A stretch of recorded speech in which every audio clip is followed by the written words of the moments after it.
The first one is you want to make sure that you speak the the date and what you were attempting to record. And I hear you saying like it's annoying with voiceover to play all your recordings when you're trying to find, but like if you know that it was January 15th and you'll be like, oh, I heard a cool owl during this recording, then you'll hear yourself say January 15th, you'll be like, oh, that's the one with the cool owl. So you have to label your recordings by saying what they are in the recording.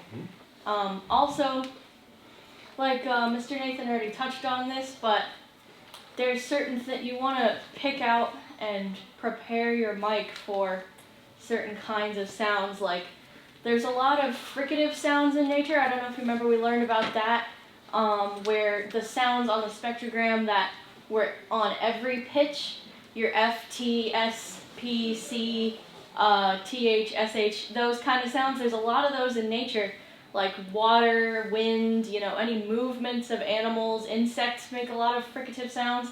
So those, with some microphones, it can cause like it to not sound good, or it can even cause feedback, which is the dreaded curse of microphones. So you want to have a filter on your mic, which is the foam that was on the boom mic.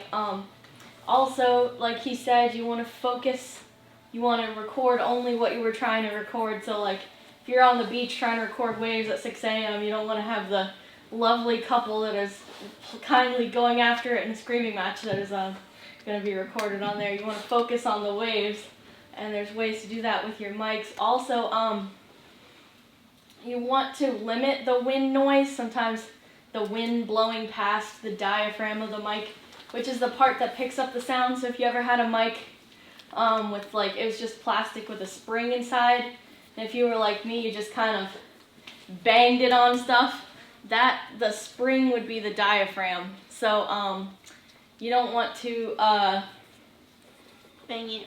You don't want to have the wind pass by the diaphragm and it makes like a sound. So you want to if you have a fluffy filter on there, it can help prevent that. Also, handling noise, you want to be like, especially like if you're using your phone to record, you want to be mindful of where the microphone is, because if your hand like passes over it, it can make it mess up your recording. Also, if you touch your like cords, any cords that you've got plugged in, if you touch those in the wrong spot, it can mess up your recording. So that's all, I think. That's all I want to say. Okay. Don't forget time, like the...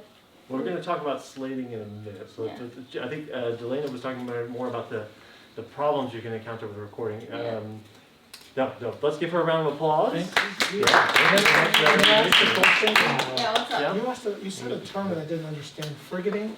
I wonder if I missed that workshop, or was that brought up So in the some- fricative sounds, like I said, those are like your sounds that don't really have a pitch because they're every pitch, your S, P, H, like fricative sounds.